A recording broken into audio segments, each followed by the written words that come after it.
Okay, let's dive right in.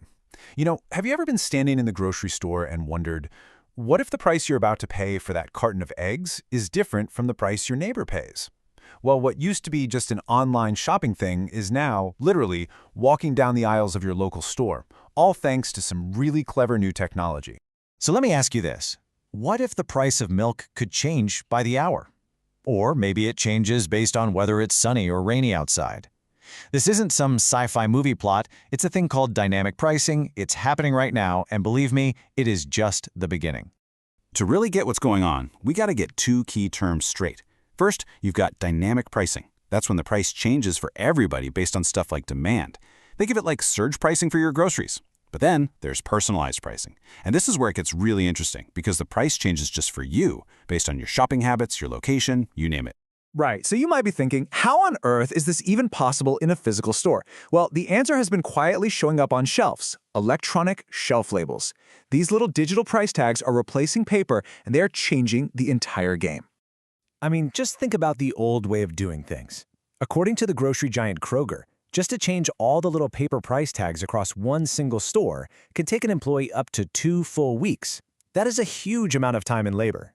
And here is the real kicker for these businesses. Switching to electronic shelf labels, it can slash the labor cost of repricing by a staggering 90%. 90!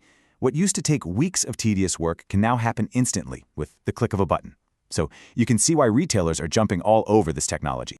But this isn't just about business efficiency, because when prices can be tailored specifically to you, it starts to feel personal. And that's where things get really complicated. It raises these huge questions about what we as shoppers actually think is fair. And of course, researchers have a name for this whole thing: personalized dynamic pricing, or PDP for short. It's the strategy of setting different prices for different people for the exact same product, all by using data that identifies you as a shopper. So this diagram is actually super helpful. It breaks down the two big things researchers are looking at to figure out how we react to this stuff. On one hand, you've got how individualized the price is. Is it for a big group of people, or is it a price just for you? And on the other hand, what's the data they're using? Is it your location, or is it your shopping history? And the first major finding from the study is staring us right in the face on this chart. We're generally more okay with prices set for a whole group, like a senior's discount or something. But the moment that price is calculated for one specific person, our sense of fairness just plummets. It just feels like we're being singled out. But it also turns out how they personalize the price matters a lot. We're kind of used to pricing based on our purchase history. Think loyalty programs that give you a discount for being a regular customer. That feels familiar. But when a price changes based on our real-time GPS location, whoa. Yeah, the research shows that feels much less fair, almost like they're spying on us. And look, this feeling of, hey, that's not fair, it's not just a gut reaction. It's actually fueling a very real, very public debate. This technology is creating a showdown between corporate goals and our privacy, and let's just say Washington is starting to pay attention. When Kroger first started rolling these digital shelves out back in 2018, the official story was all about improving things for us, the shopper. The tech was pitched as a way to better the customer experience with more accurate prices and cool digital coupons.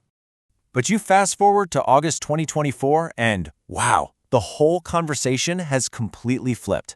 U.S. Senators Elizabeth Warren and Bob Casey sent this formal letter to Kroger, raising some serious alarms about how this tech could actually be used against us. And they did not mince words. The senators' main concern is that these digital tags aren't about the customer experience at all. They're worried it's really a tool to, in their words, extract the maximum amount of profit from each customer. That's a direct challenge to the whole corporate story. And this right here is where that academic research connects perfectly with the political debate.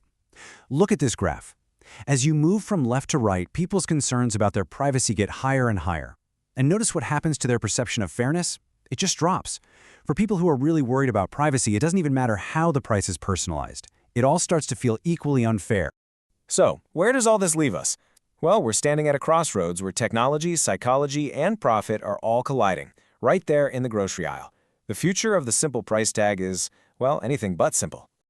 This really boils it all down to a major clash of interests. On one side, you have corporations pushing for efficiency.